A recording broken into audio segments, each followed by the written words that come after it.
Bella a tutti ragazzi, ben ritrovati in un nuovo video. Aspetta, mercato, batta, napoletano. Come state? Va giù, spero tutto bene. Intanto vi ricordo di lasciare like e di iscrivervi al canale e in questo video andiamo a parlare di calciomercato. Andiamo a parlare di alcune notizie che stanno uscendo in questi giorni. Che stanno diciamo insomma circolando. E ricordo per tutte le informazioni sul calciomercato trovate prima di tutto il gruppo WhatsApp in descrizione e anche il gruppo Telegram cioè no, il gruppo Telegram, il canale Telegram con tutte le notizie H24 su Napoli e tutte le squadre d'Europa e mondiali, se anche di Serie A. Allora, partiamo subito.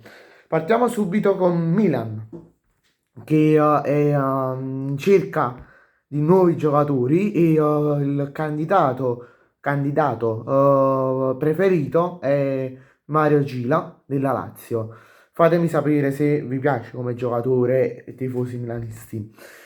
Non ci sono ancora state offerte ufficiali da parte del club rossonero, però la valutazione della Lazio intorno da quello che mi dicono dovrebbe essere all'incirca minimo 25 milioni di euro, cioè 20 milioni di base fissa e 5 milioni di bonus. Poi la cifra può andare a salire in caso di offerte non adeguate. Diciamo la base è 25 milioni. Poi Torino su Falcone, Vladimir Falcone, portiere tedesco del Lecce in queste ore stanno facendo una call, non mi ricordo se l'hanno già finita oppure è in corso e praticamente il Lecce chiede minimo 15 milioni per il portiere tedesco. Ora bisogna vedere cosa vuole fare Urbano Cairo, che è il mezzo scemo Urbano Cairo.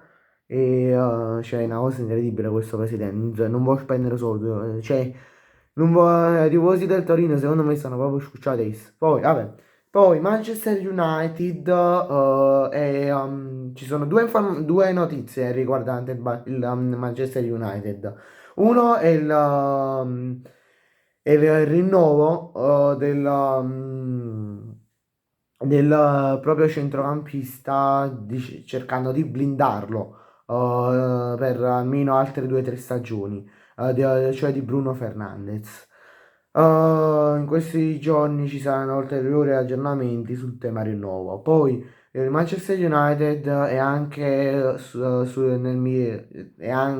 ha come piani il piano di prendere Egil Elmas, attuale giocatore in prestito a Napoli, in prestito dalla Germania, dal Leipzig, non mi ricordo come si chiama il suo club di provenienza. Il Napoli chiede minimo 16-17 milioni in caso di riscatto, ma il 95% verrà riscattato Elmas. Poi il Napoli, oltre al tema rinnovo di Scott McTominay, ha anche un altro rinnovo, tra virgolette, in ballo, cioè quello di Spinazzola, che se, ha detto a Spinazzola, se non arrivano offerte entro il 31 marzo, potrà valutare ovviamente offerte concrete, Spinazzola potrà valutare di andare in un altro club. Poi il Napoli sta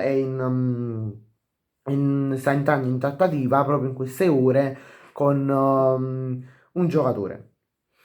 Un giocatore, un difensore proveniente da Lecce, Thiago Gabriel. A me piace. Molti dicono ma fa chi se ne Lecce, Lecce è scarso. Ma giù, Thiago Gabriel fa paura. Fa paura Thiago Gabriel. Vabbè, io vi direi di salutarvi, ci vediamo in un prossimo video. Lasciate un like e iscrivetevi al canale. E in descrizione ci troverete oltre al gruppo WhatsApp e il canale Telegram, troverete anche il canale dei miei collaboratori, il canale WhatsApp di alcuni miei collaboratori, cioè Durdo Football e Mondo del Calcio. Ciao a tutti!